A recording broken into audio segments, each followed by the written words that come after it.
এবার আমরা মানুষের দেহের অঙ্গ এবং তন্ত্র নিয়ে আলোচনা করব। অঙ্গতন্ত্র কি সে সম্পর্কে আমরা ইতোমধ্যে একবার জেনেছি, আরও একবার তোমাদের একটু মনে করিয়ে দেওয়ার চেষ্টা করি।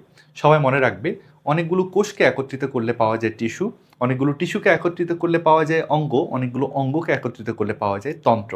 ঠিক আছে? আর তন্ত্র মিলেই কিন্তু আমাদের দেহটা গঠিত হয়। আমি একটু উদাহরণ বলি তোমাদেরকে, খেয়াল করো। মনে করো অনেকগুলো ছোট ছোট কোষ মিলে নাকের একটা ছোট্ট চামড়া তৈরি করলো, নাকের একটা ছোট্ট মাংসের টুকরা তৈরি করলো। এই চামড়ার টুকরা, মাংসের টুকরা, এগুলাকেই কিন্তু আমরা বলবো টিস্যু। অনেকগুলো কোষ একত্রে অবস্থান করে করে একটা টিস্যু তৈরি করে। এখন অনেকগুলো চামড়া, মাংস বা অনেকগুলো টিস্যু মিলে পুরো নাক গঠন হলো, নাক হচ্ছে একটা অঙ্গ। বুঝছো? অনেকগুলো টিস্যু মিলে কিন্তু একটা হচ্ছে অঙ্গ গঠন করে। তারপরে দেখো, নাক একটা অঙ্গ, শ্বাসনালী একটা অঙ্গ, ফুসফুস একটা অঙ্গ, কয়েকটা অঙ্গ মিলে কিন্তু একটাই কাজ করছে, সেটা হলো শ্বাস প্রশ্বাস। এটাকে আমরা বলবো হচ্ছে শ্বসনতন্ত্র। আবার বুঝো, অনেকগুলো কোষ মিলে টিস্যু, টিস্যু মিলে অঙ্গ, অঙ্গ মিলে তন্ত্র, অনেকগুলো তন্ত্র মিলে কিন্তু শরীর। অনেকগুলো ছোট ছোট কোষ মিলে নাকের একটা ছোট্ট চামড়া, অনেকগুলো চামড়া, মাংস মিলে পড়ে একটা নাক, নাক, শ্বাসনালী, ফুসফুস সবাই মিলে কিন্তু হচ্ছে আমাদের শ্বসনতন্ত্র। ব্যাপারটা আসলে এরকম। আমি যদি একটু সংজ্ঞাগুলো লিখে দিই তাহলে তোমরা হয়তো বেশি ভালো বুঝবে। যদি কোষের সংজ্ঞা লিখি, কোষ কিভাবে গঠিত হয় বলো? অনেক জৈব এবং অজৈব যৌগ দিয়ে কিন্তু কোষ গঠিত হয়। অনেক জৈব ও অজৈব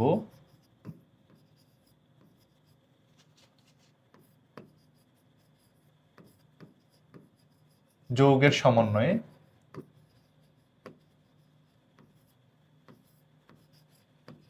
অনেকগুলো জৈব এবং অজৈব যৌগের সমন্বয়ে কোষ গঠিত হয়।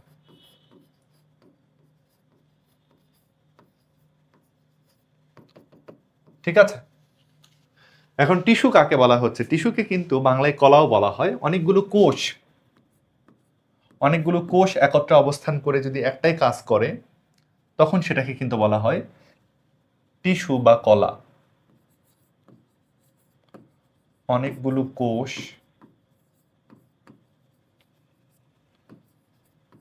একত্রে অবস্থান করে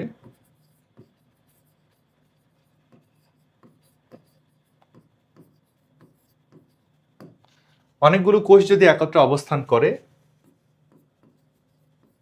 একটি নির্দিষ্ট কাজ করে,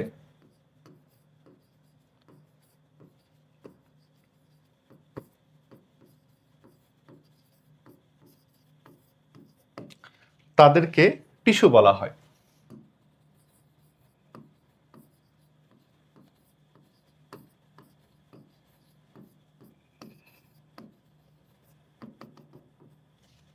ঠিক আছে? তাদেরকে টিস্যু বলে। অঙ্গ কাকে বলে? অনেকগুলো টিস্যু যদি একত্রে অবস্থান করে তখন সেটাকে বলা হয় অঙ্গ। ভালো করে বোঝো।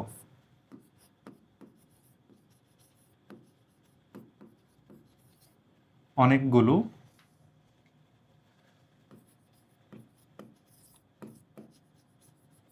অনেকগুলো টিস্যু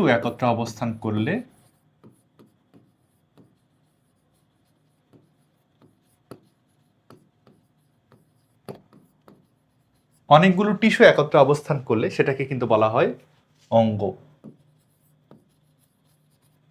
ঠিক আছে? অনেকগুলো টিস্যু একত্রে অবস্থান করলে সেটাকে বলা হয় অঙ্গ। তন্ত্র কাকে বলে? অনেকগুলো অঙ্গ যদি একত্রে অবস্থান করে বা একই কাজ করে,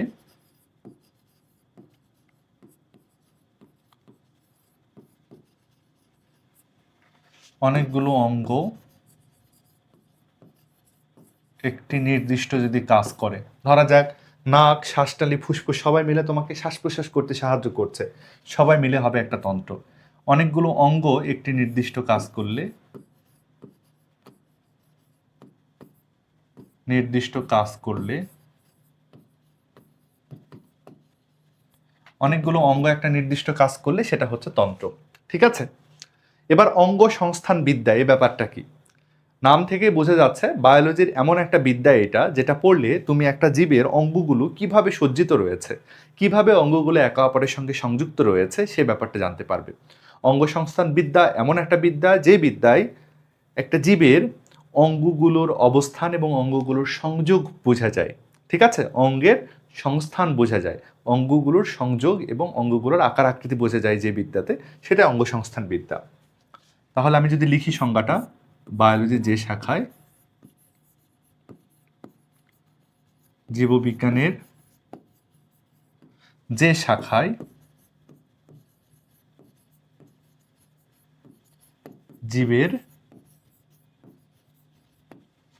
জীবের দৈহিক গঠন এবং অঙ্গগুলোর সংযোগ,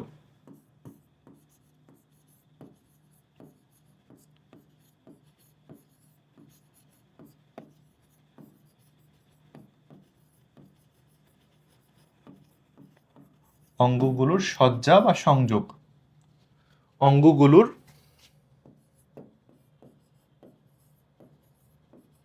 সজ্জা অথবা সংযোগ জানা যায়, সেটাই হলো অঙ্গসংস্থান বিদ্যা। ঠিক আছে, বহি অঙ্গসংস্থান বিদ্যা কোনটা এবং অন্ত অঙ্গসংস্থান বিদ্যা কোনটা, এক্সটার্নাল মরফোলজি কি এবং ইন্টারনাল মরফোলজি কি, সেটা একটু তোমাদেরকে অন্যভাবে বুঝতে হবে। একটু তোমাদের একটা ছবিতে আমি বোঝানোর চেষ্টা করি, তারপরে আবার এখানে এসে লিখে দিব। দেখো, ঘাসফড়িংয়ের দুই রকম ছবি দেওয়া আছে, এটা একটা ছবি, এটা আরেকটা ছবি। দুটো ছবি একটু তোমরা লক্ষ্য করো, উপরের ছবি এবং নিচের ছবিটার মধ্যে ডিফারেন্সটা বোঝার চেষ্টা করো। দেখো, এই ছবিতে বোঝা যাচ্ছে যে ঘাসফড়িংয়ের পা কয়টা, তার ডানা কয়টা, তার চোখ কেমন, তার হচ্ছে পাখনা কেমন, এই যে হচ্ছে শরীরের গঠনটা বোঝা যাচ্ছে। এই জিনিসটাতে শুধু দেখা যাচ্ছে যে ঘাসফড়িংটা বাইরে থেকে দেখতে কেমন, এই গঠনটাকে বলা হচ্ছে বহি অঙ্গসংস্থান। ঘাসফড়িংয়ের শরীরের বাইরের গঠনটা জানা যাচ্ছে, তার শরীরের বিভিন্ন অঙ্গগুলো কিভাবে সজ্জিত রয়েছে, বাহ্যিক অঙ্গগুলোর বিন্যাসটা জানা যাচ্ছে, এটা হলো বহি অঙ্গসংস্থান। এই যে এই ছবিটা দেখানো হচ্ছে, এটা হলো বহি অঙ্গসংস্থান। এই ছবিটা দেখানো হচ্ছে, এটাই হলো বহি অঙ্গসংস্থান, অঙ্গসংস্থান। ইংরেজিতে বললে বলা হবে এক্সটার্নাল মরফোলজি,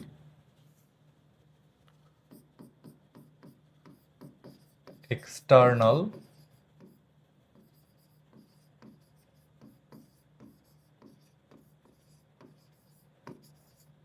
ঠিক আছে, এক্সটার্নাল মরফোলজি বা বহি অঙ্গসংস্থান এখানে আমরা দেখতে পাচ্ছি। একটা জীবের বাইরে থেকে তার অঙ্গগুলো কেমন সেটা বোঝা যাচ্ছে এই ছবিতে। নিচেরটা দেখো তোমরা, এখানে আমরা দেখতে পাচ্ছি যে ঘাসফড়িংয়ের পরিপাকতন্ত্রটা দেখতে কেমন, তার নার্ভাস সিস্টেম কেমন, তার হচ্ছে এই যে এখানে তার হার্ট রয়েছে, হার্টটা তার দেখতে কেমন, শরীরের ভেতরের অঙ্গগুলো সম্পর্কে আমরা যেখানে আসলে জানাশোনা করতে পারছি, সেই শাখাটাকে অ্যানাটমির বা হচ্ছে এই অঙ্গসংস্থান বিদ্যার সেই শাখাটাকে বলা হয় অন্ত অঙ্গসংস্থান বিদ্যা। শরীরের ভেতরকার অঙ্গগুলো সম্পর্কে জানা যায় যে বিদ্যাতে, সেটাই হচ্ছে অন্ত অঙ্গসংস্থান বিদ্যা। অন্ত অঙ্গসংস্থান,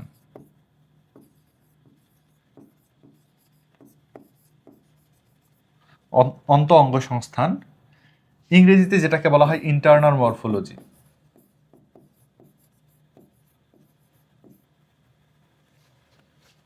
ইন্টারনাল মরফোলজি।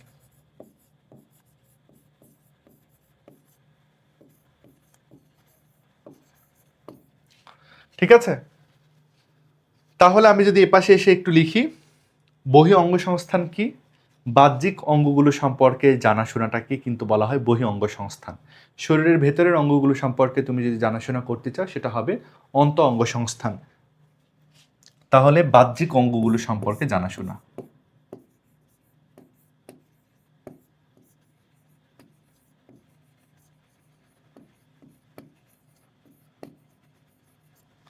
অঙ্গগুলোর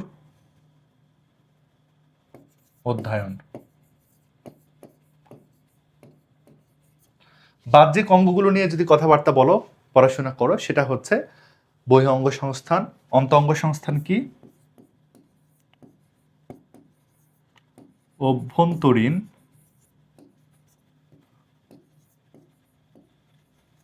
অঙ্গগুলোর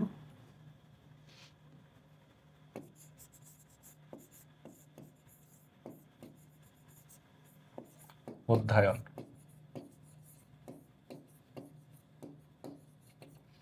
অভ্যন্তরীণ অঙ্গগুলোর যদি অধ্যয়ন করো তুমি, সেটা হচ্ছে অন্ত অঙ্গ সংস্থান। ঠিক আছে, এই হলো অঙ্গ এবং তন্ত্রের কথাবার্তা।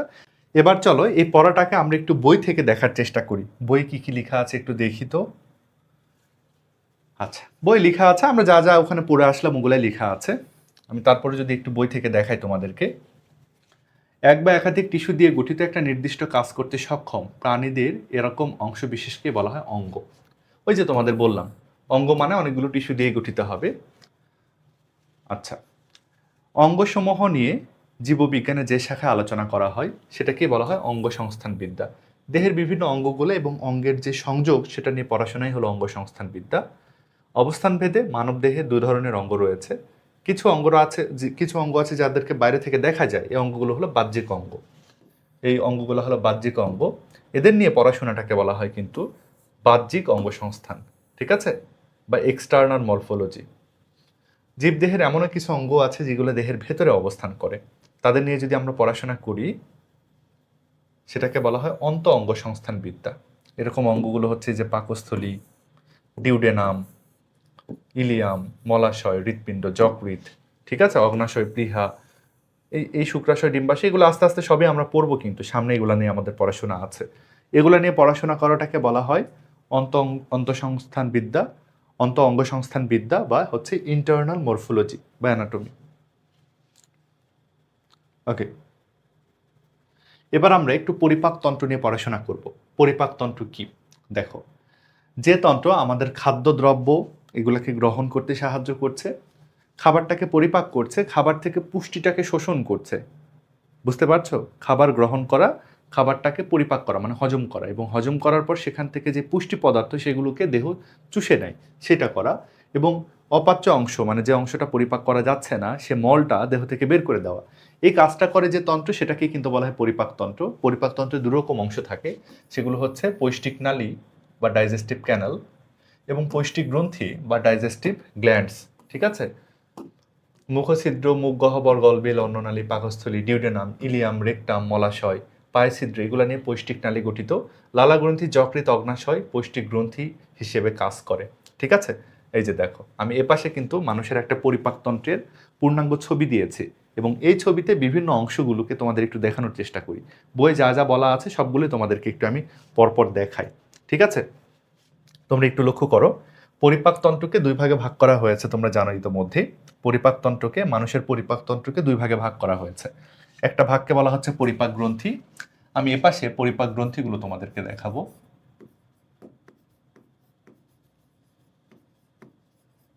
এপাশে আমি তোমাদেরকে পরিপাক গ্রন্থিগুলোকে দেখাবো। ঠিক আছে, আর এপাশে আমি তোমাদেরকে দেখাবো পরিপাক নালীগুলা।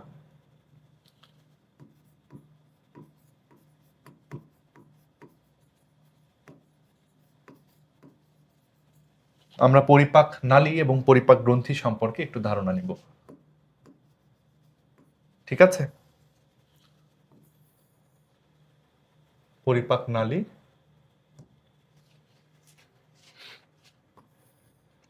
পরিপাক গ্রন্থি। পরিপাক গ্রন্থি এবং পরিপাক নালী সম্পর্কে আমরা একটু ধারণা নিব।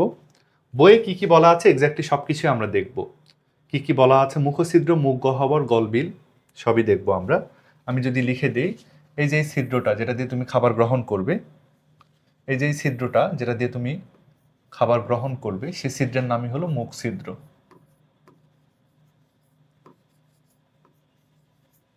তারপরে খাবারটা এই যে গলাতে চলে আসে, এটাই হলো গলবিল।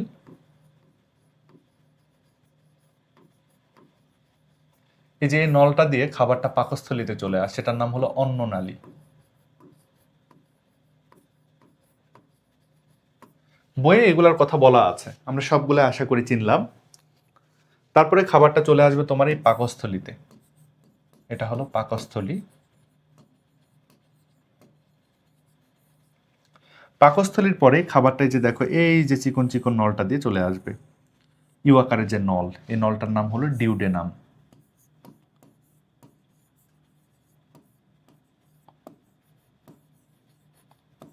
ডিউডেনামের পরে আর কি কিসের কথা বলা হচ্ছে? ইলিয়াম, রেকটাম, আচ্ছা কোলনের কথাই বলেনি। ডিউডেনামের পরেই যে দেখো পেঁচানো পেঁচানো যে আমাদের নালীগুলো আছে পরিপাকতন্ত্রের, এগুলোর নামই হলো ইলিয়াম।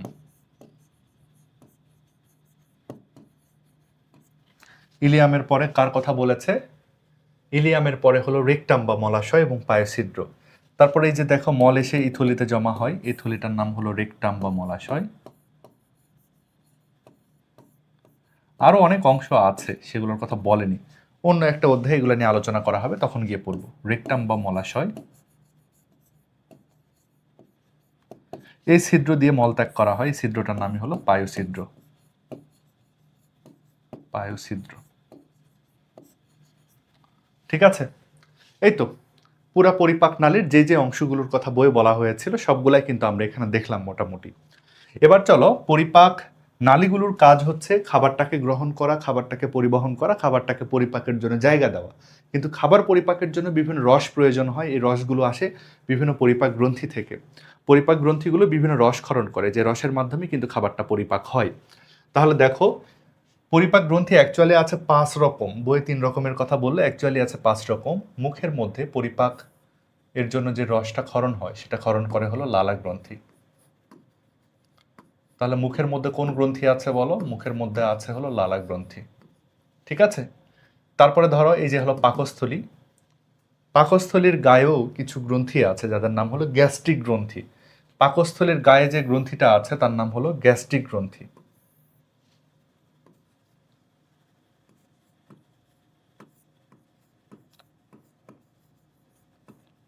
গ্যাস্ট্রিক গ্রন্থি, গ্যাস্ট্রিক গ্রন্থি। এছাড়াও এই যে আমরা দেখতে পাচ্ছি যকৃৎ, যকৃতও কিন্তু একটা গ্রন্থি। এছাড়াও আমরা দেখতে পাচ্ছি হলো এই যে গোল্ডেন কালারের, যেটা গোল্ডেন কালারের এটা হলো অগ্নাশয়, এটাও কিন্তু একটা গ্রন্থি।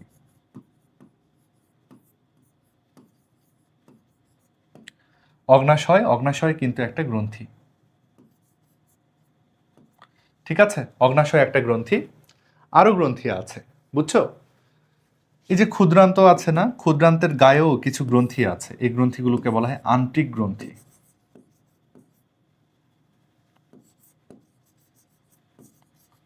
আন্ত্রিক গ্রন্থি, বুঝছো। সব মিলে 5 রকম গ্রন্থি রয়েছে আমাদের পরিপাকতন্ত্রতে। মুখে আছে লালা গ্রন্থি, পাকস্থলীর গায়ে আছে গ্যাস্ট্রিক গ্রন্থি, যকৃতে একটা গ্রন্থি, অগ্নাশয় একটা গ্রন্থি, আবার ক্ষুদ্রান্তের গায়ে রয়েছে আন্ত্রিক গ্রন্থি। এই গ্রন্থিগুলো থেকে রস বের হয়, আর এই রস দিয়ে এই পুরো পরিপাক নালীগুলোতে খাবারটা পরিপাক হয়। এই হচ্ছে আমাদের পরিপাকতন্ত্রের কথাবার্তা। তাহলে এরপরে আমরা কোন তন্ত্র আছে সেটা একটু জানবো। শ্বসন তন্ত্র।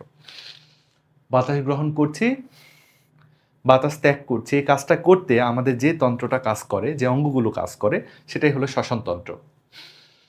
শ্বাস গ্রহণ, শ্বাস ত্যাগ, এগুলোর পেছনে কে কে কাজ করলো বলো? এই যে নাক আছে, নাকের পেছনে যে আমাদের নাসা গহ্বর সেটা আছে, আমাদের মুখ দিয়ে বাতাসটা কিন্তু নিচে নামে গলবিল দিয়ে, তারপর আছে শ্বাসনালী, তারপর আছে ফুসফুস, এভাবে তো আমরা বাতাসটা গ্রহণ করি। তাহলে এরাই হলো শ্বসনতন্ত্র, বুঝছো।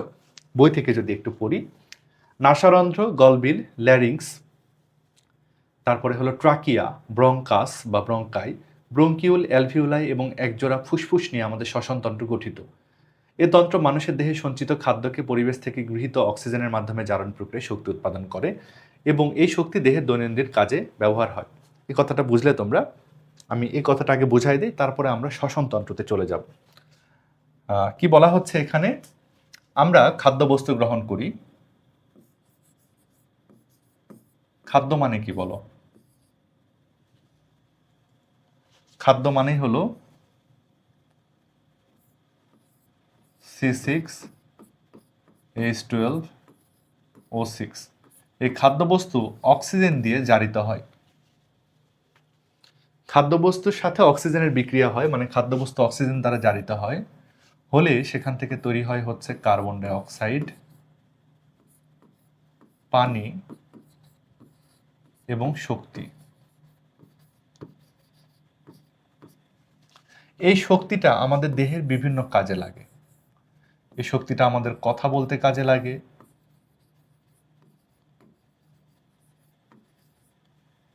চলাচল করতে কাজে লাগে, চলাফেরা করতে কাজে লাগে। এই শক্তিটা আমাদের চিন্তা করতেও কাজে লাগে, পড়া মুখস্থ করতেও কাজে লাগে। এই শক্তিটা আমাদের পড়তে লিখতে কাজে লাগে, পড়তে লিখতে কাজে লাগে। ঠিক আছে, তাহলে দেখো খাদ্যবস্তু ভেঙে সেখান থেকে আমরা কার্বন ডাই অক্সাইড, পানি এবং শক্তি পেলাম। শক্তিটা আমাদের বিভিন্ন কাজে লাগলো, খুবই ভালো কথা। সমস্যা হচ্ছে এই প্রসেসটা ঘটতে গিয়ে তোমার কিন্তু অক্সিজেন গ্যাসের প্রয়োজন হলো। এই প্রসেসটা করতে গিয়ে তোমার কিন্তু অক্সিজেন গ্যাসটা প্রয়োজন হলো। এই অক্সিজেনটাকে তোমার কিন্তু গ্রহণ করতে হবে। তোমার গায়ে কিন্তু এই প্রসেসটা করতে গিয়ে অক্সিজেন প্রয়োজন, তোমার অক্সিজেনটাকে গ্রহণ করতে হবে।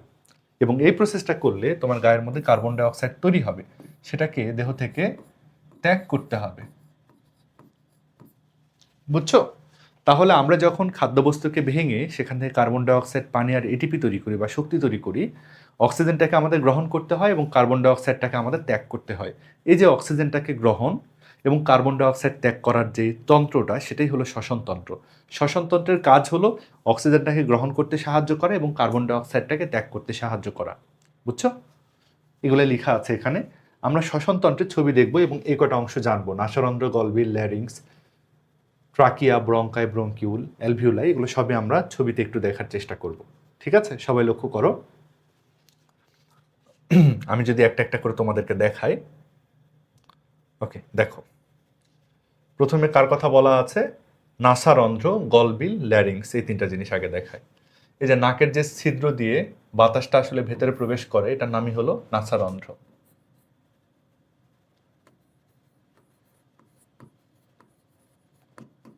এই অংশটার নামই হলো নাসারন্ধ্র। ঠিক আছে, নাসারন্ধ্রের পরে কার কথা বলছে? গলবিল। গলবিল কোন জায়গাটা? যে এই জায়গাটা হলো গলবিল, এই জায়গাটাই হচ্ছে গলবিল।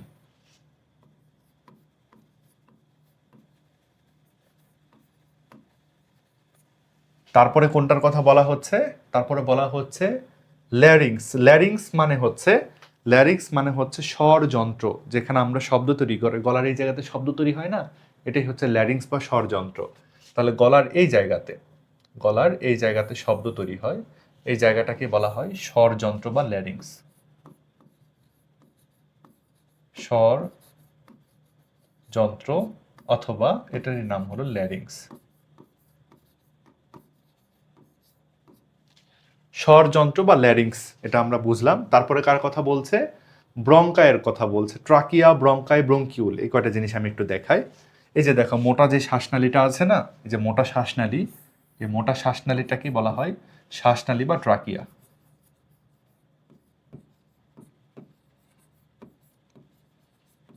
শ্বাসনালী বা ট্রাকিয়া। ঠিক আছে, শ্বাসনালী বা ট্রাকিয়া বুঝলাম। এই জায়গাতে দেখো শ্বাসনালী দুই ভাগে বিভক্ত হয়েছে, দুই খণ্ডিত হয়েছে। শ্বাসনালী যদি এরকম দুই খণ্ডে বিভক্ত হয়ে যায়, তখনই তাদেরকে বলা হয় ব্রঙ্কাস বা ব্রঙ্কাই। দুই খণ্ডে বিভক্ত হয়েছে, দুইটা হয়েছে, তো এই জন্য হলো ব্রঙ্কাই। ব্রঙ্কাই শব্দটা হচ্ছে বহু বচনের শব্দ, এক বচনে হলো ব্রঙ্কাস। আচ্ছা, এই শ্বাসনালী আবার দেখো অনেক সরু সরু নালীতে বিভক্ত হয়ে গেছে, অত সরু দেখাই যাবে না। এই সরু সরু নালীগুলোকে বলা হবে ব্রঙ্কিউল।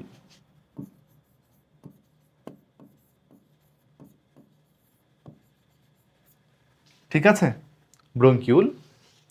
আর কিছু বাদ গেল কি? একজোড়া ফুসফুস। আচ্ছা, অ্যালভিওলাই। এখন অ্যালভিওলাই দেখো, ফুসফুসের ভিতরে ছোট ছোট যে ডটগুলো আছে সেগুলো হলো অ্যালভিওলাই। অ্যালভিওলাই এতই ছোট যে এই ছবিতে দেখা যাচ্ছে না, বাইরে বের করে কয়েকটা অ্যালভিওলাই দেখো যে থোকা থোকা করে দেখানো হচ্ছে। এগুলাই হলো ফুসফুসের সবচেয়ে ক্ষুদ্রতর গাঠনিক একক, এগুলাই হচ্ছে অ্যালভিওলাই। এখানে বাতাস কিন্তু শেষ পর্যন্ত যায়, এগুলাই হলো অ্যালভিওলাই। এবং মোস্ট ইম্পর্টেন্টলি আমরা এখানে দুইটা ফুসফুস দেখতে পাচ্ছি, এটা একটা, এটা একটা, দুইটা ফুসফুস।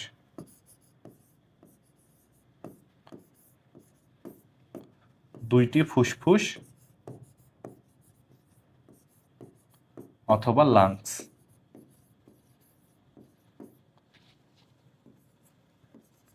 ঠিক আছে, দুইটা ফুসফুস বা লাংস আমরা দেখলাম।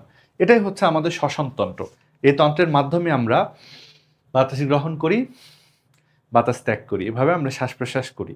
এই শ্বসনতন্ত্রের মাধ্যমে কিন্তু আমরা বাতাস গ্রহণ করি এবং বাতাস ত্যাগ করি। ঠিক আছে, এটা আমরা মনে রাখবো।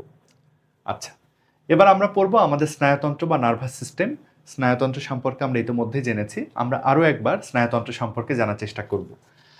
দেহের বাইরে এবং ভেতরের উদ্দীপনা গ্রহণ করা সে অনুযায়ী উপযুক্ত প্রতিক্রিয়া সৃষ্টি করা এই তন্ত্রের কাজ। মস্তিষ্ক সুষুম্না কাণ্ড এবং করটিক স্নায়ু নিয়ে স্নায়ুতন্ত্র গঠিত। এছাড়াও স্বয়ংক্রিয় স্নায়ুতন্ত্র নামে আরও এক ধরনের স্নায়ুতন্ত্র রয়েছে। স্নায়ুতন্ত্রের এই অংশ দেহের অনৈচ্ছিক পেশিগুলোকে নিয়ন্ত্রণ করে। এই ব্যাপারগুলো আমাদের একটু বুঝতে হবে। ইতোমধ্যে আমরা জানি স্নায়ুতন্ত্র কিভাবে কাজ করে। স্নায়ুতন্ত্র বিভিন্ন জায়গা থেকে তথ্য সংগ্রহ করে, তথ্যটা ব্রেনে নিয়ে যায়, প্রসেস করে এবং সেই মোতাবেক একটা ডিসিশন নেয়। এগুলোই হচ্ছে আমাদের স্নায়ুতন্ত্র, এবং স্নায়ুতন্ত্রের বিভিন্ন অংশগুলোর কথা বলা আছে, সেই অংশগুলো আমরা এখানে পড়ব। তোমরা এই ছবিতে দেখতে পাচ্ছ স্নায়ুতন্ত্র আমাদের পুরো দেহে ছড়িয়ে আছে, কিন্তু স্নায়ুতন্ত্রের কেন্দ্রটাই হচ্ছে আমাদের মস্তিষ্ক এবং সুষুম্না কাণ্ড। এই জন্যই দেখে কিন্তু বলা হয় কেন্দ্রীয় স্নায়ুতন্ত্র। দেখো, এই হচ্ছে মস্তিষ্ক,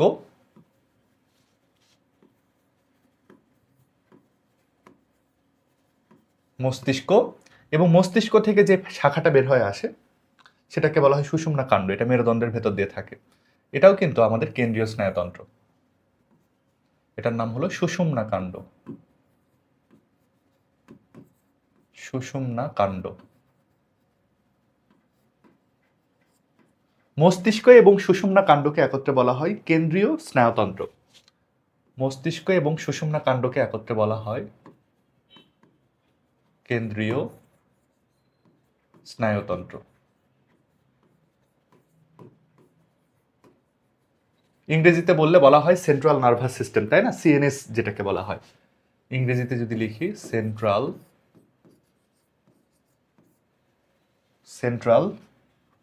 নার্ভাস সিস্টেম।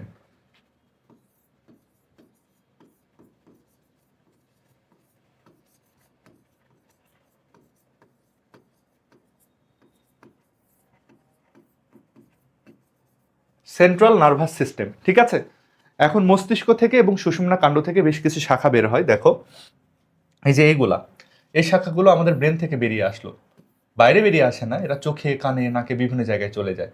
মস্তিষ্ক থেকে যে শাখাগুলো বের হয়ে আসে তাদেরকে বলা হয় করটিক স্নায়ু।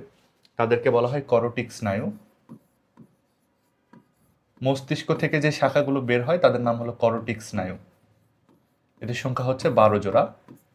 এবং সুষুম্না কাণ্ড থেকে যে শাখাগুলো এভাবে বের হয়ে যায় তাদের নাম হলো সুষুম্না স্নায়ু। এদের নাম হলো সুষুম্না স্নায়ু।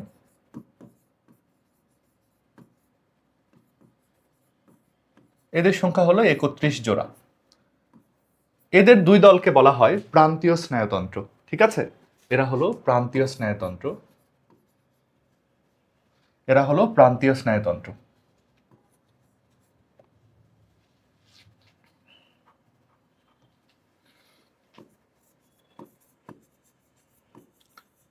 প্রান্তীয় স্নায়ুতন্ত্র। ইংরেজিতে বললে বলা হয় পেরিফেরাল নার্ভাস সিস্টেম। ইংরেজিতে লিখলে বলা হবে পেরিফেরাল নার্ভাস সিস্টেম।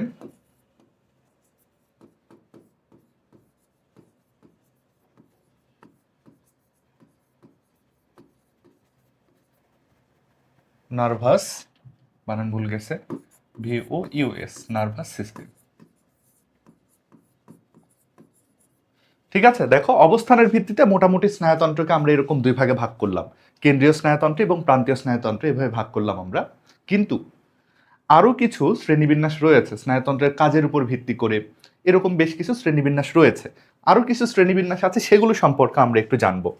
দেখো, আমাদের হাত পায়ের যে মাসলগুলো আছে, আমাদের ঐচ্ছিক পেশিগুলো আছে, এদেরকে নিয়ন্ত্রণকারী এক ধরনের স্নায়ুতন্ত্র আছে যাদেরকে কিন্তু বলা হয় দেহ স্নায়ুতন্ত্র অথবা সোমাটিক নার্ভাস সিস্টেম।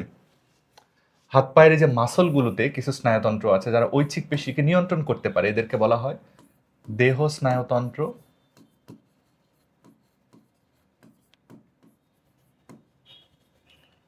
অথবা ইংরেজিতে বললে বলা হয় সোমাটিক নার্ভাস সিস্টেম।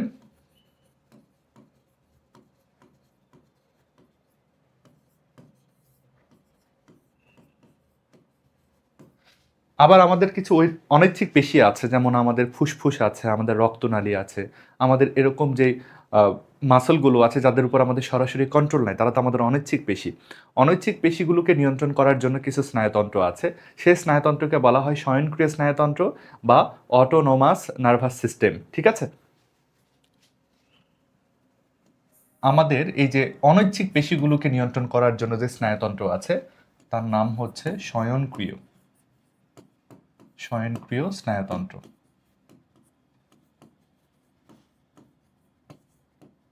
স্নায়ুতন্ত্র ইংরেজিতে যদি আমি লিখি তাহলে হবে অটোনমাস নার্ভাস সিস্টেম।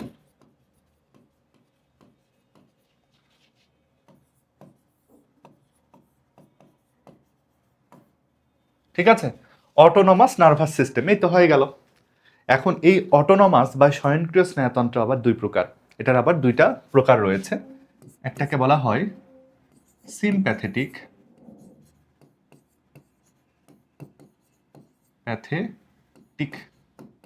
আরেকটাকে বলা হয় প্যারাসিম্প্যাথেটিক।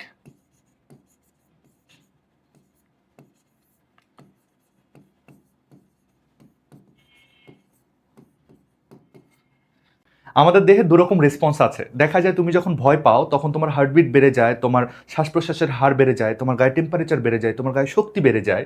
এরকম রেসপন্সকে বলা হয় fight or flight response.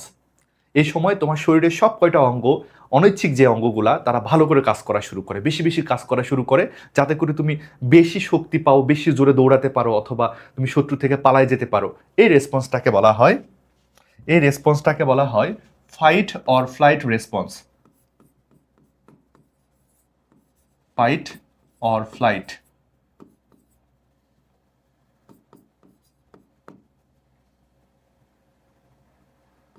Flight response, বুঝছো? ফাইট অর ফ্লাইট রেসপন্সের জন্য আমাদের সিম্প্যাথেটিক স্নায়ু দায়ী। এরা আমাদের শরীরের সব অনৈচ্ছিক অঙ্গগুলোর কর্মদক্ষতা বাড়িয়ে দেয়, বুঝছো?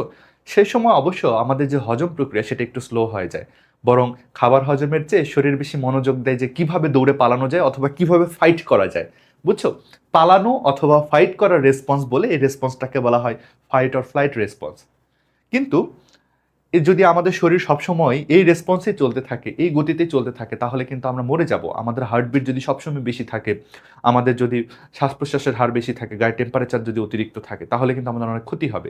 এই জন্য প্যারাসিম্প্যাথেটিক স্নায়ু সবসময় এই সিম্প্যাথেটিক স্নায়ুকে আটকানোর চেষ্টা করে বা সময় মতো আটকায় রাখে, আমাদের শরীরটাকে স্টেবল রাখে। আরাম করার জন্য বা আমরা খাবার হজম করার জন্য যে রেসপন্সটা, সেটাকেই বলা হয় কিন্তু রেস্ট অ্যান্ড ডাইজেস্ট রেসপন্স। এর জন্য কাজ করে হলো প্যারাসিম্প্যাথেটিক স্নায়ু, রেস্ট অ্যান্ড ডাইজেস্ট। ঠিক আছে, রেস্ট অ্যান্ড ডাইজেস্ট রেসপন্সের জন্য কে কাজ করছে? প্যারাসিম্প্যাথেটিক স্নায়ু কাজ করছে। এই হচ্ছে ঘটনা।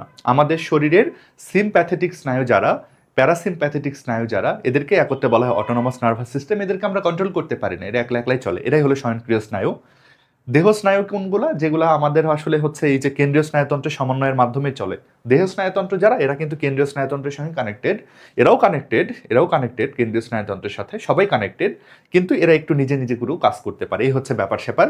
এরকম সমস্ত স্নায়ুতন্ত্র, যেমন আমাদের স্বয়ংক্রিয় স্নায়ুতন্ত্র, দেহ স্নায়ুতন্ত্র, প্রান্তীয় স্নায়ুতন্ত্র, কেন্দ্রীয় স্নায়ুতন্ত্র, সমস্ত স্নায়ুতন্ত্রগুলোকেই কিন্তু একসাথে বলা হয় আমাদের স্নায়ুতন্ত্র, বুঝছো? এই তো আমাদের পড়ার বিষয় ছিল, এই তো আমাদের স্নায়ুতন্ত্রের পড়ার বিষয় ছিল। এই ব্যাপারগুলো তো আমরা জানলাম এখানে। আচ্ছা, এরপরে কি আছে দেখিতে একটু। রেচনতন্ত্র সম্পর্কে আমরা একটু জানবো। বিভিন্ন শারীরবৃত্তিক বিপাক ক্রিয়ার ফলে দেহে উপজাত দ্রব্য হিসেবে নাইট্রোজেন ঘটিত বর্জ্য পদার্থ তৈরি হয়। এই বর্জ্য পদার্থগুলো দেহের জন্য ক্ষতিকর, এদেরকে দেহ থেকে নিষ্কাশনের প্রয়োজন। দেহ থেকে এ সকল অপ্রয়োজনীয় বর্জ্য পদার্থ নিষ্কাশনের পদ্ধতিকেই বলা হয় রেচন। যে তন্ত্রের মাধ্যমে রেচন প্রক্রিয়াটা সম্পাদিত হয় তাদের নাম রেচনতন্ত্র। রেচনতন্ত্রতে কি কি আছে আমরা পরে জানবো। রেচন ব্যাপারটা কি সেটা আমি তোমাদের একটু বোঝাই। বিশেষ করে তুমি যদি আমিষ জাতীয় খাবার খাও, প্রোটিন বা আমিষ জাতীয় যদি তুমি খাবার খাও, সেটাকে ভাঙলে প্রথমে পাওয়া যায় অ্যামিনো অ্যাসিড। আমি যদি তোমাদের ব্যাপারটা একটু ডিটেলসেই বোঝাই, সবাই লক্ষ্য করো। তুমি যদি আমিষ অথবা প্রোটিন জাতীয় খাবার খাও, আমিষ অথবা প্রোটিন জাতীয় খাবার খেলে এটা ভাঙলে সেখান থেকে তৈরি হবে অ্যামিনো অ্যাসিড বলে এক ধরনের পদার্থ।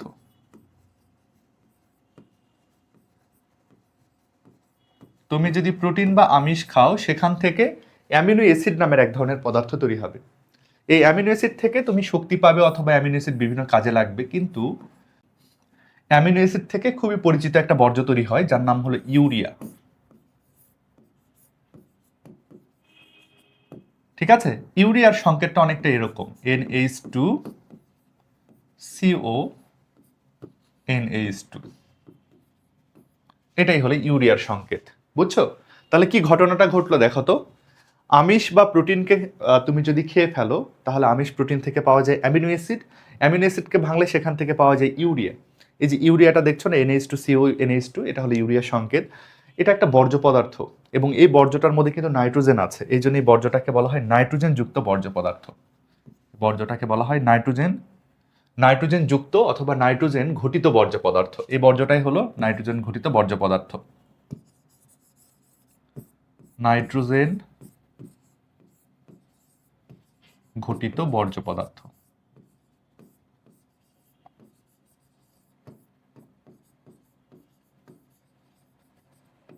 নাইট্রোজেন ঘটিত বর্জ্য পদার্থ। ঠিক আছে, এই জিনিসটা তোমরা একটু মনে রাখবে। তুমি যদি আমিষ জাতীয় খাবার খাও, সেখান থেকে শেষ পর্যন্ত নাইট্রোজেন ঘটিত বর্জ্য পদার্থ তৈরি হবে। এই নাইট্রোজেন ঘটিত বর্জ্য পদার্থটা দেহ থেকে নিষ্কাশন করতে হবে, এটা তো খারাপ উপাদান। একে দেহ থেকে নিষ্কাশন, ইউরিয়ার মতো যে নাইট্রোজেন ঘটিত বর্জ্য পদার্থ আছে, বর্জ্যগুলোকে দেহ থেকে নিষ্কাশনের পদ্ধতিকে বলা হয়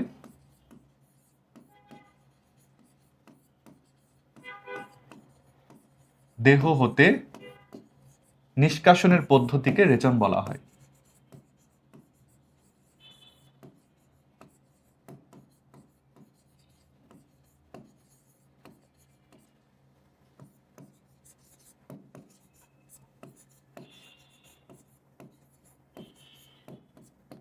ঠিক আছে, বর্জ্যগুলোকে দেহ থেকে নিষ্কাশনের যে পদ্ধতিটা, সেটাকে কিন্তু বলা হয় রেচন। এখন এই কাজটা আমরা কিভাবে করি আমি যদি একটু সংক্ষেপে বলি। আমাদের শরীরের মধ্যে যকৃৎ বলে যে অঙ্গটা আছে না, কলিজা আছে না, সেখানেই কিন্তু আমাদের এই ইউরিয়াটা তৈরি হয়। লিভার বা আমাদের কলিজায় ইউরিয়া তৈরি করে, কিন্তু আমাদের কিডনি এবং কিডনির সঙ্গে আরও বেশ কিছু অঙ্গ এই বর্জ্যগুলোকে দেহ থেকে বের করে দেয়। তাহলে কিডনি এবং কিডনির সাথে যে অঙ্গগুলো আছে তাদেরকে কিন্তু একসাথে বলা হয় আমাদের রেচনতন্ত্র। রেচনতন্ত্রের আমি এপাশে একটা ছবি দিয়েছি, তোমরা লক্ষ্য করো, এই যে রেচনতন্ত্রের ছবি, এটাই হলো রেচনতন্ত্র। এদের কাজ হলো দেহ থেকে ওই যে নাইট্রোজেন জনিত যে বর্জ্য পদার্থগুলো আছে না, নাইট্রোজেন যুক্ত যে বর্জ্যগুলো আছে তাদেরকে দেহ থেকে নিষ্কাশন করে হচ্ছে এই কিডনির কাজ বা এই পুরো রেচনতন্ত্রটার কাজ। ঘটনাটা আসলে যেটা হয় দেখো, আমাদের সারা দেহ থেকে রক্ত এসে কিডনির মধ্যে ঢোকে, কিডনি রক্তটাকে সেকে রক্তের মধ্যে যে বর্জ্যগুলো আছে তাদেরকে আলাদা করে ফেলে, তারপর পিওর রক্ত আবার দেহের মধ্যে পাঠিয়ে দেয়। দেখো, এই রেচনতন্ত্রটা কিভাবে কাজ করে সেটা আমরা একটু সংক্ষেপে জানবো। রেচনতন্ত্রের মেন অংশই হচ্ছে কিডনি। কিডনি কি কাজ করে সেটা একটু দেখো। সারা দেহ থেকে দূষিত রক্ত এসে কিডনির মধ্যে প্রবেশ করে, সারা দেহ থেকে দূষিত রক্ত এসে কিডনির মধ্যে প্রবেশ করে। কিডনি সেই দূষিত বা বর্জ্যযুক্ত রক্তগুলোকে শাকন করে, সেকে রক্তগুলোকে পরিষ্কার করে, পরিষ্কার রক্ত আবার দেহতে ফিরে দেয়। কিডনি তাহলে কি করছে বলো, দূষিত রক্তকে সেকে পরিষ্কার করছে। এবং যে বর্জ্যগুলো পেল না কিডনি, সে বর্জ্যগুলোকে সে মূত্রতে কনভার্ট করে। তার মানে কিডনির মধ্যে মূত্রটা তৈরি হয়। তারপরে মূত্রটা এই নালি দিয়ে মূত্রথলিতে এসে জমা হয়। এই নালিটাকে বলা হয় রেচন নালী। মূত্রথলিতে মূত্র একটা নির্দিষ্ট পরিমাণ জমা হলে মূত্রথলি চাপ দিয়ে মূত্রটাকে বের করে দেয়। এই নালীটাকে বলা হয় মূত্রনালী। তো যাই হোক, পুরো রেচনতন্ত্রের সবগুলো অংশের যদি আমি একটু নাম বলে দিই, নামগুলো কেমন দেখো। প্রথমে পাচ্ছি আমরা কিডনি দুইটা। কিডনিকে বাংলায় বলা হয় বৃক্ক। কিডনিকে বাংলায় বলা হয় বৃক্ক, ইংরেজিতে বলা হয় কিডনি। আমি এক বচনের শব্দই লিখলাম কিডনি। তারপরে দেখো, কিডনি থেকে মূত্র নিয়ে বের হয়ে আসলো যে নালী, এই নালীটা, এটা কিন্তু মূত্রনালী না, এটার নাম হলো রেচন নালী। এটার নাম হলো রেচন নালী। ইংরেজিতে বললে বলা হবে ইউরেটার। ইউরেটার। তারপরে মূত্র এসে এই থলিতে জমা হবে, এই থলিটাকে বলা হবে মূত্রথলি। মূত্রথলি সংক্ষেপে বললে বলা হবে ব্লাডার। ব্লাডার। আর মূত্রথলি থেকে মূত্র দেহের বাইরে বের হবে যে নালী দিয়ে, এই নালীটা, এই নালীটাকে বলা হবে মূত্রনালী।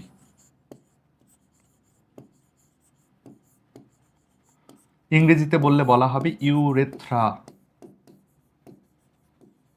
ঠিক আছে, তাহলে কিডনি দুটা রেচন নালী, একটা মূত্রথলি এবং একটা মূত্রনালী, এই মিলে আমাদের পুরো রেচনতন্ত্র। এরা সবাই মিলেই কিন্তু আমাদের হলো রেচনতন্ত্র বা এক্সক্রেটরি সিস্টেম। ঠিক আছে, এগুলোর কথাই কিন্তু বই বলা আছে। এই যে দেখো, একজোড়া কিডনি, একজোড়া ইউরেটর, একটি মূত্রথলি, একটি মূত্রনালী, এগুলো দিয়েই কিন্তু আমাদের রেচনতন্ত্রটা গঠিত।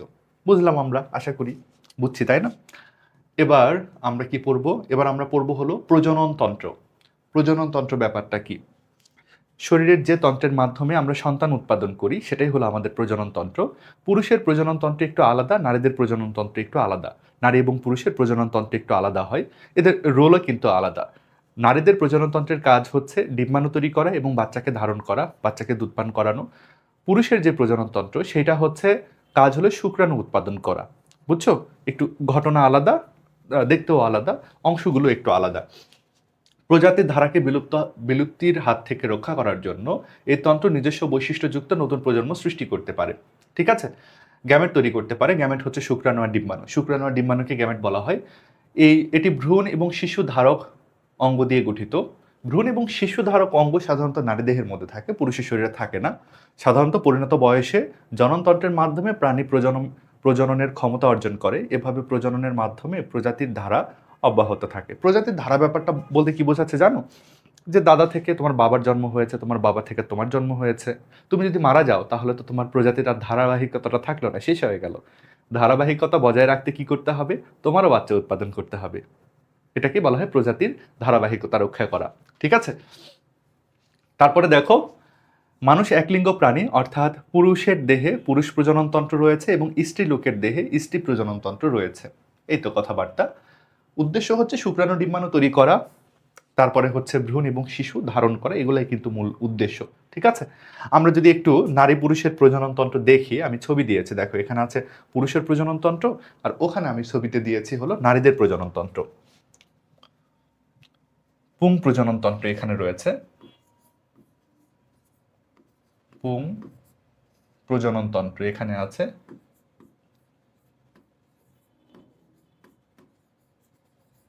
এখানে দেখানো হয়েছে পুং প্রজননতন্ত্র, আর এখানে আমরা দেখিয়েছি কি? স্ত্রী প্রজননতন্ত্র। স্ত্রী প্রজননতন্ত্র। ঠিক আছে, খুবই গুরুত্বপূর্ণ কিছু অংশ আমি তোমাদেরকে দেখাই। পুরুষের প্রজননতন্ত্রের অন্যতম গুরুত্বপূর্ণ অংশ হচ্ছে এই যে ডিম্বাকার অঙ্গটা, এটাকে বলা হয় অন্ডকোষ। আরো ভালো ভাষায় বলে এটাকে বলা হয় শুক্রাশয়। এখানে শুক্রাণু তৈরি হয়, এই জিনিসটাকে বলা হয় অন্ডকোষ। অন্ডকোষ, কিন্তু এখানে যেহেতু শুক্রাণু তৈরি হয় তাই এটাকে বলা হয় শুক্রাশয়। শুক্রাশয়। ঠিক আছে, অন্ডকোষ বা শুক্রাশয়ের কাজ কি বলতো? শুক্রাণু তৈরি। এখানে শুক্রাণুটা তৈরি হয়, এটা খুব ভালো করে তোমাদের মনে রাখতে হবে। দেখো, এই নালী দিয়ে শুক্রাণুটা যাত্রা শুরু করে, শুক্রাণুটা এদিক দিয়ে যায়। এই নালীটার নাম আসলে ভাস ডিফারেন্স, খুব গুরুত্বপূর্ণ আপাতত নয়, আমরা পরে আবার পড়বো। এটার নাম হলো ভাস ডিফারেন্স। ডিফারেন্স। তারপরে দেখো, একটা গ্রন্থির সঙ্গে মিলিত হয়, তারপর ক্ষেপণ নালীর মাধ্যমে গিয়ে মূত্রনালীতে যুক্ত হয়, তারপরে শুক্রাণুটা এদিক দিয়ে বহি যৌনাঙ্গ দিয়ে, এটা হলো বহি যৌনাঙ্গ, পুং যৌনাঙ্গ, এটা দিয়ে শুক্রাণুটা বাইরে বেরিয়ে আসতে পারে। ঠিক আছে, এই হচ্ছে মোটামুটি পুং প্রজননতন্ত্র। অত কিছু এখানে জানার প্রয়োজন নেই আমাদের, এটুকু জানলেই চলবে আপাতত। স্ত্রী প্রজননতন্ত্রতে যদি যাই, স্ত্রী প্রজননতন্ত্রের অন্যতম গুরুত্বপূর্ণ অংশ হচ্ছে এই জায়গাটা। এই জায়গাটা, এই যে দেখো একটা ডিম্বাকার থলির মতো, এই জিনিসটার নাম হলো ডিম্বাশয়। তোমরা বলো তো, শুক্রাশয়ের মধ্যে যদি শুক্রাণু তৈরি হয়, ডিম্বাশয়ের মধ্যে কি তৈরি হবে? ডিম্বাণু তৈরি হবে। এখানে হলো ডিম্বাণু তৈরি হবে, এখানে ডিম্বাণু তৈরি হবে। ঠিক আছে, ডিম্বাশয়ের মধ্যে ডিম্বাণু তৈরি হবে, এই ব্যাপারটা তোমরা একটু মনে রেখো ভালো করে। আচ্ছা, তারপরে ডিম্বাণুগুলো যাত্রা করবে এই নালী দিয়ে, এই নালীটাকে বলে ফেলোপিয়ান নালী। এই নালীটাকে বলা হয় ফেলোপিয়ান নালী। ফেলোপিয়ান নালী। ফেলোপিয়ান নালী খুবই গুরুত্বপূর্ণ জায়গা হচ্ছে এই থলিটা, এখানেই কিন্তু বাচ্চা এখানেই কিন্তু ধারণ হয়, এখানে কিন্তু বাচ্চাটা আস্তে আস্তে বড় হয়। এই জায়গাটার নাম হলো জরায়ু। জরায়ু বাইরে রয়েছে বহিঃযৌনাঙ্গ, এটা আসলে আহ, প্রজনন কাজে বা প্রজনন অংশ নিতে এটা সাহায্য করে। মূল ব্যাপারটা হচ্ছে জরায়ু, জরায়ুর মধ্যে কিন্তু বাচ্চা আস্তে আস্তে বড় হয়, বুঝছো, জরায়ুর মধ্যে বাচ্চারা ধারণ হয়। এই তো, এগুলাই হচ্ছে আমাদের প্রজনন তন্ত্র। এগুলো সম্পর্কে বইয়ে মোটামুটি কথাবার্তা লেখালেখি করা আছে, আশা করি আমরা এই জায়গাগুলোকে চিনেছি। তারপরে দেখো ত্বকতন্ত্র। আমাদের দেহের বাইরে এই যে আবরণটা থাকে, এই আবরণগুলোকে বলা হচ্ছে আমাদের ত্বক। কিন্তু ত্বক যে শুধু এরকম চামড়া এমন না, ত্বকতন্ত্রের মধ্যে আরো বেশ কিছু অংশ রয়েছে, যেমন গ্রন্থি রয়েছে। ত্বকে আমাদের গ্রন্থি রয়েছে, আমাদের ঘাম বের হয়, আমাদের ত্বক থেকে তেল বের হয় না, ত্বকে থাকে গ্রন্থিগুলো থেকে কিন্তু এই জিনিসগুলো বের হয়, এটা একটু মাথায় রাখতে হবে। ত্বক আমাদের শরীরটাকে বাইরের আঘাত এবং জীবাণুর আক্রমণ থেকে রক্ষা করে। দেখো পরিবেশে কিন্তু প্রচুর জীবাণু উড়ে বেড়াচ্ছে, তুই বিশ্বাস করবে না, বাতাসে কোটি কোটি ব্যাকটেরিয়া ভেসে বেড়াচ্ছে, হয়তো চোখ দিয়ে আমরা দেখতে পাচ্ছি না কিন্তু আছে, কোটি কোটি ব্যাকটেরিয়া আছে। কিন্তু তুমি আক্রান্ত হচ্ছে না কেন জানো? তোমার ত্বকের কারণে। তোমার ত্বক ব্যাকটেরিয়াকে প্রবেশ করতে দেয় না। ব্যাকটেরিয়ার গায়ে এত শক্তি নাই যে তোমার ত্বক ফুটা করে তোমার শরীরের মধ্যে ঢুকবে। কিন্তু তোমার ত্বক যখন কেটে যায় তখন দেখবে ডাক্তাররা বলে যে ত্বক কেটে গেছে, তার মানে তোমার এখন ইনজেকশন নিতে হবে, এটা সেটা, এই ত্বকটাকে বিভিন্নভাবে পরিষ্কার করতে হবে, পরিষ্কার রাখতে হবে, ত্বকটাকে একটু ঢেকে রাখতে হবে। কেন জানো? যদি তোমার ত্বকটা উন্মুক্ত থাকে তখন বিভিন্ন জীবাণু এসে এখানে বাসা বাঁধবে। ত্বক আমাদের জন্য এত গুরুত্বপূর্ণ একটা অঙ্গ, আমাদের এত ভালো সুরক্ষা দেয়। ত্বক কেটে গেলে আমরা তখন টের পাই যে কত সমস্যা। অল্প একটু অংশ কেটে গেলে সেখানে ইনফেকশন হয়, কেন বলো তো? ওই ফাঁকা জায়গাতে যেহেতু ত্বক নাই, ওখানে এসে সহজে জীবাণু বাসা বাঁধতে পারে। ত্বক আমাদের শরীরটাকে এভাবে জীবাণুর হাত থেকে, আঘাতের হাত থেকে রক্ষা করে। ত্বকের যে সিস্টেমটা বা ত্বকতন্ত্রটাকে ইংরেজিতে বলা হয় ইনটেগুমেন্টারি সিস্টেম, ঠিক আছে? ইনটেগুমেন্টারি সিস্টেমে শুধু ত্বক আছে এমন না, ত্বক ছাড়াও আরো বেশ কিছু জিনিসপত্র রয়েছে। যেমন আমাদের ত্বকের মধ্যে থাকে বিভিন্ন গ্রন্থি, তৈল গ্রন্থি আছে আমাদের ত্বকে,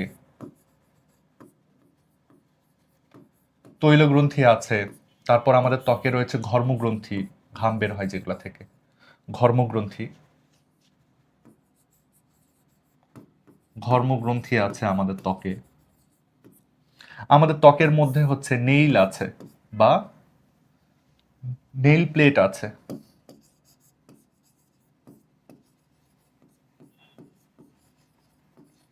নখ আছে, বুঝছো, এই যে আমাদের নখের উপরে যে প্লেট, এটাও কিন্তু ত্বকতন্ত্রেরই অংশ। আমাদের ত্বকের মধ্যে কিন্তু লোম আছে, এই যে লোম, লোমও হচ্ছে ত্বকতন্ত্রের অংশ। আমাদের চুল আছে, চুলও হলো ত্বকতন্ত্রের অংশ। এবং মোস্ট ইম্পর্টেন্টলি ত্বকের কথা বলছে, হ্যাঁ, ত্বক তো আমাদের ত্বকতন্ত্রের অংশ অবশ্যই হবে। এই সবগুলাকে একসাথে কিন্তু বলা হচ্ছে ত্বকতন্ত্র। এই সমস্ত কিছুকে একত্রে বলা হচ্ছে কিন্তু ত্বকতন্ত্র, ত্বকতন্ত্র বা ইনটেগুমেন্টারি সিস্টেম, ইনটেগুমেন্টারি,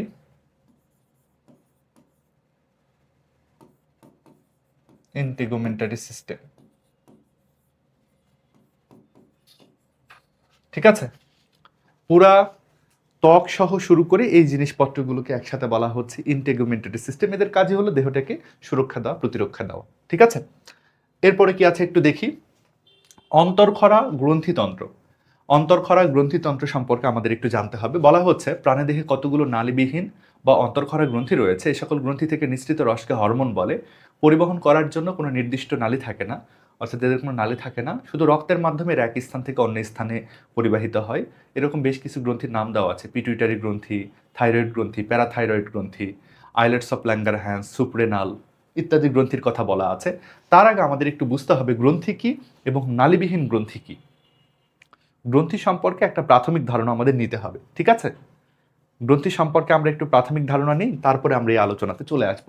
আচ্ছা, আমি তোমাদেরকে একটু সংক্ষিপ্ত একটা ব্যাপার মনে রাখতে বলবো সব সময়, এটা সব সময় তোমরা মনে রাখবে। গ্রন্থি কি আসলে? গ্রন্থিকে ইংরেজিতে বলা হয় গ্ল্যান্ড। গ্রন্থি কাকে বলে?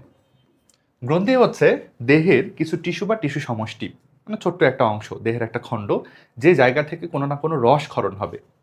তাহলে আমি যদি গ্রন্থি সংজ্ঞাটা একটু লিখি, দেহের কোনো ক্ষুদ্র টিস্যু অথবা টিস্যু সমষ্টি।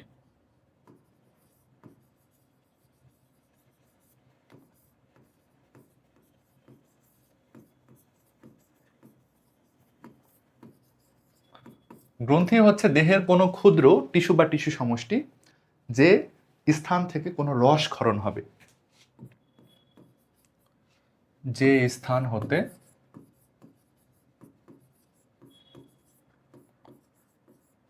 কোনো রস ক্ষরণ হয়।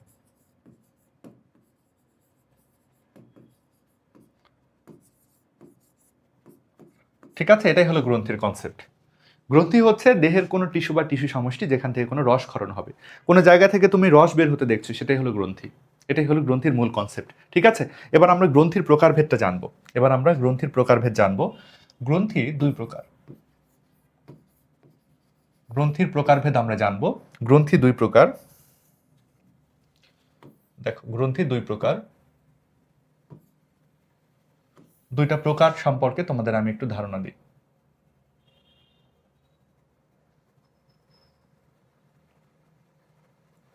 গ্রন্থির দুইটা প্রকার সম্পর্কে তোমাদের আমি একটু ধারণা দিই।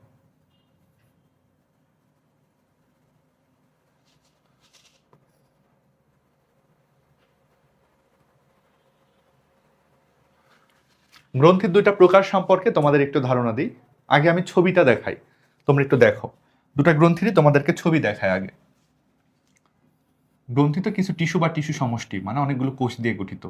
ধরা যাক এটা একটা গ্রন্থি, অনেকগুলো কোষ দিয়ে গঠিত, এটা একটা গ্রন্থি। ঠিক আছে, এটা একটা গ্রন্থি। এই গ্রন্থির কাহিনী কি? এই গ্রন্থির একটা নল আছে, একটা নালীর মাধ্যমে এর তরল পদার্থগুলো বাইরে বের হয়ে যায়। দেখো, এই গ্রন্থিটার একটা নল আছে, এই গ্রন্থিটার একটা নিজস্ব নল আছে।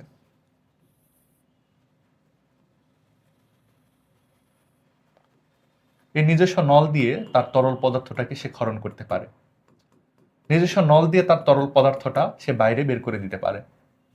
যেহেতু এর নল আছে, এই জন্য এটাকে বলা হয় স্বনাল গ্রন্থি। যেহেতু এর নল আছে, তাই একে বলা হয় স্বনাল গ্রন্থি।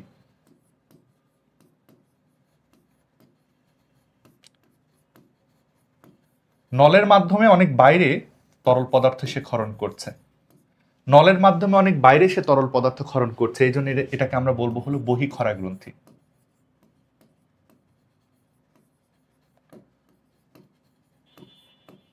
বহিঃক্ষরাকে ইংরেজিতে বলা হয় এক্সোক্রাইন। এক্সো মানে বাইরের দিকে, ক্রাইন মানে হলো ক্ষরণ।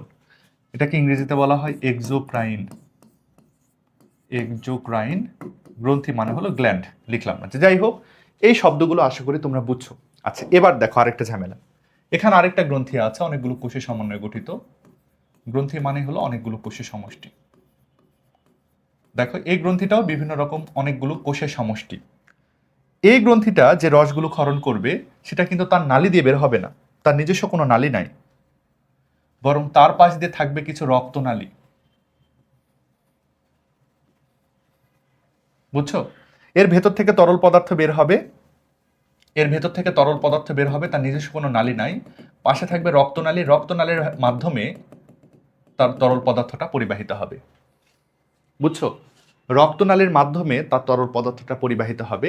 এটাকে বলবো আমরা হচ্ছে অনাল গ্রন্থি। যেহেতু নালী নাই, তাই এটাকে বলবো আমরা হলো অনাল গ্রন্থি। নালী নাই তো, ভেতর থেকে তরল পদার্থ বেরিয়ে আসছে, সে বাইরে পাঠাতে পারছে না, ভেতর থেকে তরল পদার্থটা জাস্ট বেরিয়ে আসছে। এই জন্য মনে রাখতে হবে অন্তর্ক্ষরা গ্রন্থি, তাকে বলা হয় অন্তর্ক্ষরা গ্রন্থি। ঠিক আছে, ইংরেজিতে বলা হয় এন্ডোক্রাইন। এন্ডোক্রাইন। আশা করি এই দুইটা গ্রন্থির প্রকারভেদ তোমরা বুঝছো। যে গ্রন্থির নালী আছে, নালীর মাধ্যমে সে তরল পদার্থ বাইরে বের করে দিতে পারছে, সে বহিঃক্ষরা। যার নালী নাই, সে ভেতর থেকে তরল পদার্থ ক্ষরণ করছে, ওই তরলটা রক্তের ভেতর দিয়ে ভেসে যাচ্ছে, তাকে বলছি আমরা অন্তর্ক্ষরা গ্রন্থি। এবার তোমাদের যেটা মনে রাখতে হবে, এই বহিঃক্ষরা গ্রন্থিগুলো নর্মালি এনজাইম ক্ষরণ করে। এরা সাধারণত এনজাইম ক্ষরণ করে।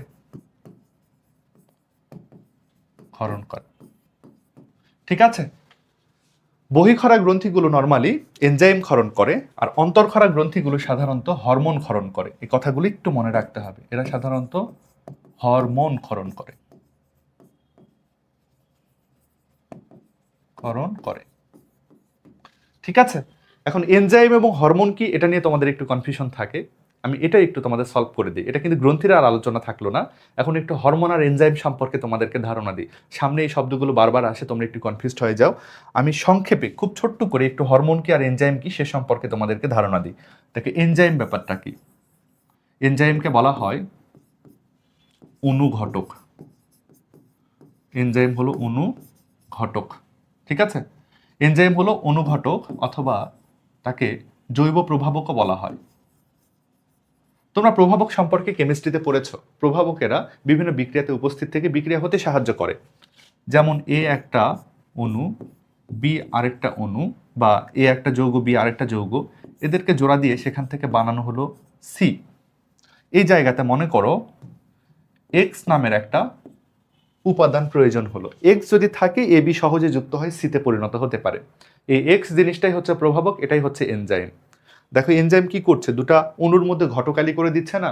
ঘটক যেমন বর এবং কনের মধ্যে বিয়ে দিয়ে দেয়, ঠিক তেমনই অনুঘটক এনজাইম দুটা অণুর মধ্যে ঘটকালি করে অণুগুলোকে যুক্ত হতে সাহায্য করে, অথবা বড় কোনো অণুকে ভেঙে ভেঙে আলাদা হতে সাহায্য করে, ঘটকের মতো কাজ করে। এই জন্য তাদেরকে কিন্তু বলা হয় অনুঘটক। মোট কথায় এনজাইম বিক্রিয়া হতে সাহায্য করে, এনজাইম বিক্রিয়া হতে সাহায্য করে। এদিকে হরমোন সে কি করে, হরমোনকে বলা হয় রাসায়নিক বার্তাবাহক। হরমোনকে বলা হয় রাসায়নিক বার্তাবাহক।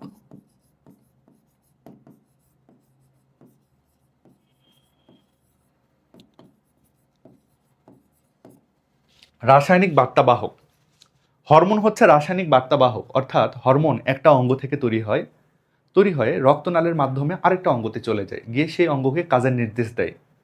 যেমন মনে করো তোমাদের যদি আমি একটু ছবি এঁকে দেখাই, ধরা যাক এটা হলো আমাদের ব্রেন, এটা হচ্ছে আমাদের ব্রেন, এটা আমাদের ব্রেন, বুঝছো।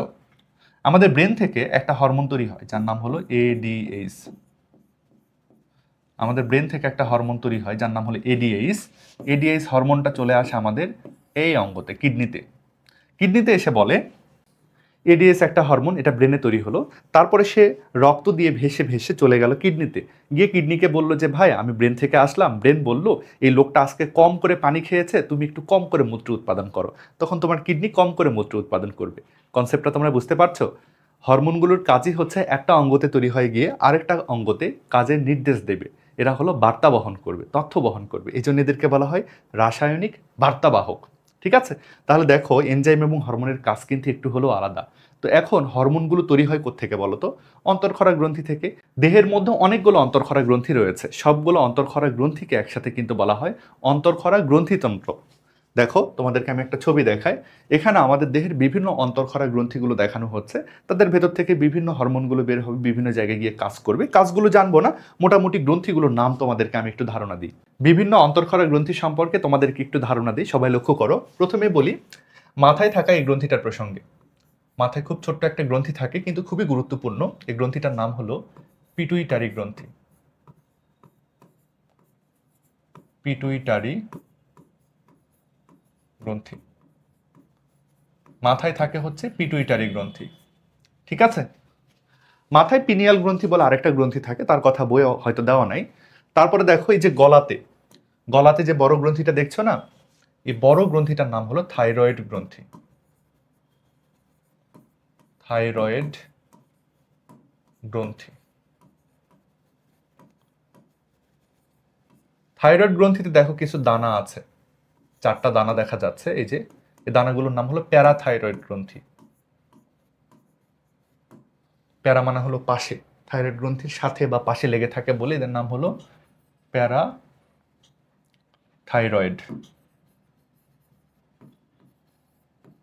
প্যারাথাইরয়েড গ্রন্থি।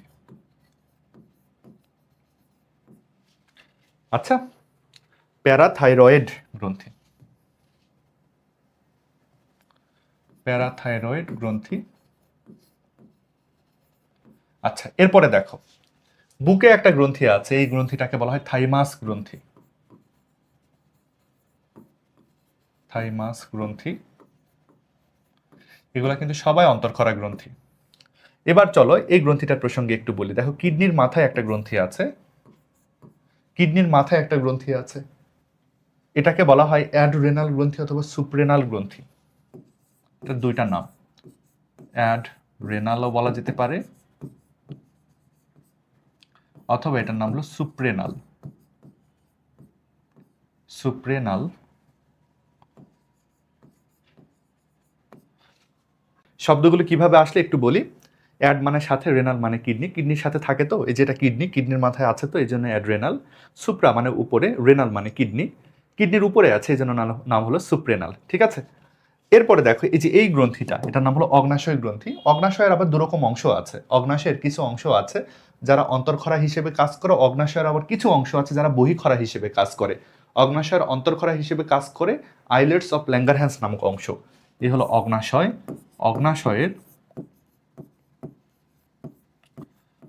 অগ্নাশয়ের আইলেটস অফ ল্যাঙ্গারহ্যান্স,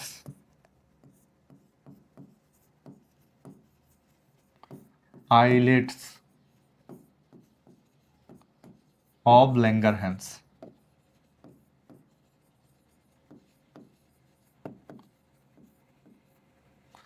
অগ্নাশয়ের আইলেটস অফ ল্যাঙ্গারহ্যান্স, এইটা কিন্তু হচ্ছে অন্তর্খরা গ্রন্থি হিসেবে কাজ করে। তারপরে দেখো এই যে পুরুষ এবং স্ত্রী প্রজনন তন্ত্রেও রয়েছে কিন্তু অন্তর্খরা গ্রন্থি। স্ত্রীদের যদি চিন্তা করো, এইটুকু পার্ট স্ত্রীদের এক্সট্রা করে দেখানো হয়েছে। এই যে স্ত্রীদের যে ডিম্বাশয় আছে, তারপরে জরায়ুর প্রাচীর আছে, এরাও গ্রন্থি হিসেবে কাজ করে। আমি আপাতত ডিম্বাশয়ের কথাটাই বলি। ডিম্বাশয়। তারপরে দেখো এই যে পুরুষের অন্ডকোষ, যেটাকে আসলে বলা হয় শুক্রাশয়। ঠিক আছে, এরা কিন্তু সবাই হচ্ছে অন্তর্খরা গ্রন্থি। এদেরকে একত্রে বলা হয় অন্তর্খরা গ্রন্থিতন্ত্র। এদেরকে একসাথে বলা হয় অন্তর্খরা গ্রন্থি তন্ত্র। তাহলে আমরা বিভিন্ন রকম তন্ত্র সম্পর্কে ধারণা নিলাম। কি কি তন্ত্র সম্পর্কে জানলাম আমি যদি একটু প্রথম থেকে তোমাদের রিভিশন করিয়ে দিই। প্রথমে আমরা এটা জেনেছি পরিপাকতন্ত্র। পরিপাকতন্ত্রতে আমরা কিভাবে খাদ্যবস্তু পরিপাক করি, খাদ্যবস্তুটাকে হজম করি, খাবার থেকে কিভাবে পুষ্টি শোষণ করি সেটা সম্পর্কে জেনেছি।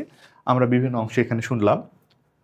এরপর আমরা পড়েছি কিন্তু হচ্ছে আমাদের শ্বসনতন্ত্র সম্পর্কে, কিভাবে আমরা শ্বাস গ্রহণ করি, শ্বাস ত্যাগ করি, সেটা সম্পর্কে কথাবার্তা বলা হয় এই শ্বসনতন্ত্রতে। শ্বসনতন্ত্রের কাজই হচ্ছে আমাদের শ্বাস গ্রহণ করতে সাহায্য করে এবং শ্বাস ত্যাগ করতে কাজ করা। তারপরে ছিল আমাদের হচ্ছে এই স্নায়ুতন্ত্র। স্নায়ুতন্ত্র সম্পর্কে আমরা জেনেছি। স্নায়ুতন্ত্র মানে কিন্তু আমাদের ব্রেন, সুষুম্না কাণ্ড থেকে শুরু করে দেহে ছড়িয়ে ছিটিয়ে থাকা নানান নার্ভ, এটাই হলো আমাদের স্নায়ুতন্ত্র। তারপরে রেচনতন্ত্র। রেচনতন্ত্রের কাজ হলো আমাদের মূত্র তৈরি করা, মূত্র দেহ থেকে বের করে দেওয়া বা নাইট্রোজেন ঘটিত বর্জ্য দেহ থেকে বের করে দেওয়া, এটাই হলো রেচনতন্ত্রের কাজ। রেচনতন্ত্রতে মেইনলি আমাদের এই বৃক্ক, রেচননালী, মূত্রথলি, মূত্রনালী এগুলো রয়েছে। এরপর আমরা জেনেছি জননতন্ত্র সম্পর্কে, কিভাবে একটা মানুষ বাচ্চা উৎপাদন করে, প্রজনন করে, বাচ্চা উৎপাদন করে। এই তন্ত্রটাকে কিন্তু বলা হয় জননতন্ত্র। পুরুষ এবং স্ত্রী প্রজনন তন্ত্র একটু আলাদা, সেটাও আমরা জেনেছি। তারপর আমরা ত্বকতন্ত্র সম্পর্কে জানলাম, আমাদের দেহে ত্বক এবং ত্বকের উপরে কি কি আছে সেগুলোই হলো ত্বকতন্ত্র। সবশেষে আমরা জানলাম অন্তর্খরা গ্রন্থিতন্ত্র। অন্তর্খরা গ্রন্থিতন্ত্রগুলো সবাই কিন্তু হরমোন তৈরি করে, এদের সবারই কাজ হলো হরমোন তৈরি করা। আর এই হরমোনগুলো আমাদের দেহের একটা সমন্বয় বা শরীরের একটা নিয়ন্ত্রণ করতে কিন্তু এটা খুব ভালো ভূমিকা রাখে। যেমন ব্রেন থেকে এডিএইচ তৈরি হলো, সে কিডনিকে এসে বললো, এতে করে কিডনি মূত্র কম তৈরি করলো। তারপর ব্রেন থেকে আরেকটা হরমোন এসে আমাদের দেহের কোষগুলোকে বললো, দেহের কোষগুলোর গ্রোথ বেড়ে গেল। শরীরের সব রকম কাজ কিন্তু হরমোনের মাধ্যমেই কন্ট্রোল হয়।